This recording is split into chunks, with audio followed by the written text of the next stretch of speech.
அந்த விஷயம் மட்டும் சோஷியல் மீடியா வைரல் ஆயிட்டு கவனிச்சீங்களா? அதாவது இந்த இறப்புக்கு காரணம் நீங்க தான் காரணம். விஜய் சொல்லியும் குழந்தைய தூக்கிட்டு போய் இந்த குழந்தை தூக்கிட்டு போனதான் காரணமே தவிர கூட்ட நெரிசல் ஏற்பட்டது, அங்க தள்ளி விட்டது, அங்க நடந்த அசம்பாவிதங்கள் எல்லாம் நீங்க பாத்துறீங்க. அதெல்லாம் காரணம் இல்ல. விஜய்க்கு எதிராக எப்படியாவது இந்த கரூர் மக்களை திருப்பிடணும் அப்படின்றதுல பல பேர் போட்டி போட்டு வேலை செஞ்சுட்டு இருக்காங்க. அதுல இவரு இந்த யூடியூபரும் ஒருத்தர், அதாவது கலைஞர் தாராய போறான் அப்படின்னு சொல்லிட்டு ஏற்கனவே தன்னோட குடும்ப உறவு இழந்துட்டு இருக்க ஒரு ஃபேமிலியை மீட் பண்ணி அவங்க அங்க ஒரு குழந்தை, அந்த குழந்தைய இழந்துட்டு அந்த குடும்பம் ரொம்ப மன வேதனையில ரொம்ப துயரத்து இருக்காங்க. அவங்களை போய் நேர்காணல் காண்ற பேர்ல அங்க போய் அந்த குடும்பத்தை விஜய்க்கு எதிராக திருப்பி முயற்சி செய்யறாப்ல.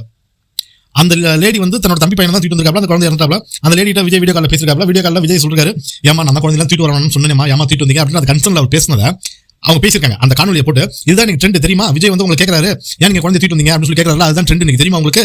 அதுக்கப்புறம் அடுத்து சொல்றாரு, விஜயோட வக்கீல் வந்து இங்க இருக்கவங்கலாம் வந்து மாநாட்டுக்கு வந்தவங்க கிடையாது, இவங்க வந்து மார்ச்சில் இருந்த பணத்தை எடுத்து வந்து கணக்கு காட்டுறாங்க, இது உங்களுக்கு தெரியுமா, விஜய்க்கு தெரியாம விஜய் லாயர் பேசிருப்பாரு அப்படின்ற மாதிரி பேசுறாரு. கவர்மெண்ட் 10 லட்சம் கொடுத்துருச்சு, விஜய் சொன்ன 20 லட்சம் வந்துருச்சா வருமா அது நமக்கு தெரியாது, ஆனா நம்ம குழந்தை போயிடுச்சுல அப்படின்னு சொல்லிட்டு எவ்வளவு ஒரு தந்திரமா அந்த குடும்பத்தை வந்து விஜய்க்கு எதிராக திருப்பி முயற்சி பண்றாரு தெரியுமா. நீங்க அரசியல் பண்ணுங்கப்பா, தப்பு கிடையாது, ஆனா இவ்வளவு கீழ்த்தரமான ஒரு அரசியல் பண்ணாதீங்க.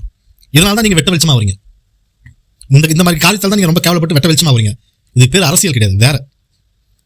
முதல்ல ஒருத்தவங்க துயரத்தில் இருக்காங்கன்னா அந்த துயரத்தை வந்து இந்த மாதிரி கீழ்த்தரமான அரசியலுக்கு பயன்படுத்தாதீங்க.